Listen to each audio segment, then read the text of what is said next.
E il sindaco di Venezia, Giorgio Orsoni, teme un colpo di mano sulle aree metropolitane. Devono partire nel giugno 2013, ha detto oggi durante un convegno dedicato al tema, altrimenti il nuovo governo potrebbe sparigliare le carte. Sentiamo. Città metropolitane. Il sindaco di Venezia, Giorgio Orsoni, teme il ribaltone. Lo ha detto oggi durante un incontro dedicato proprio alle aree metropolitane a Venezia.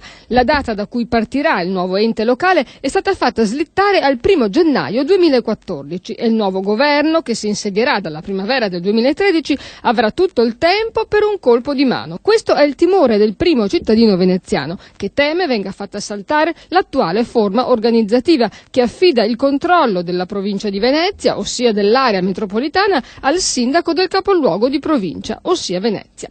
Sia Francesca Zaccariotto, attuale presidente della provincia veneziana, che il governatore del Veneto, Luca Zaia, si sono espressi contro questo impianto organizzativo, che di fatto metterebbe nelle mani del centro-sinistra l'intera provincia di Venezia, che invece ha votato a favore della Lega. Io sono dell'idea che una riforma importante, una grande riforma della struttura di tutto lo Stato non possa essere tenuta a bagnomaria a lungo. Quando si decide di farla si deve anche partire subito.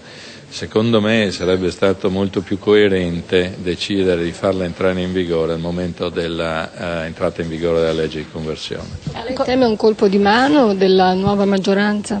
Ma il tema è proprio questo, è che farla slittare al 2014 probabilmente vuol dire porre in discussione dopo le elezioni questo tema, e credo sarebbe sbagliato, anche perché nel frattempo per le province che fossero andate ad elezione prima, la città metropolitana potrebbe essere costituita.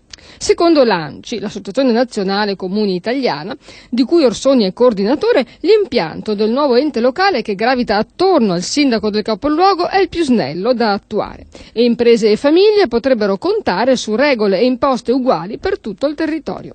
Zaccariotto nei giorni scorsi ha criticato anche il risparmio risibile che l'eliminazione delle province procurerà al governo. L'ANCI invece sostiene che oltre al risparmio delle indennità dei consiglieri si potranno evitare costi accorpando gli uffici che in questo momento sono distribuiti in ben 44 comuni soltanto nell'area veneziana. Alle critiche di Luca Zaia, Orsoni risponde inoltre rilanciando: forse, ha detto il primo cittadino veneziano, anche i poteri della Regione Veneto dovrebbero essere ridimensionati, avendo nel suo territorio un'area metropolitana. Nel momento in cui si vanno a varare le città metropolitane è chiaro che qualche riflessione sul ruolo delle regioni e soprattutto anche sulla geografia regionale dovrebbe essere fatta.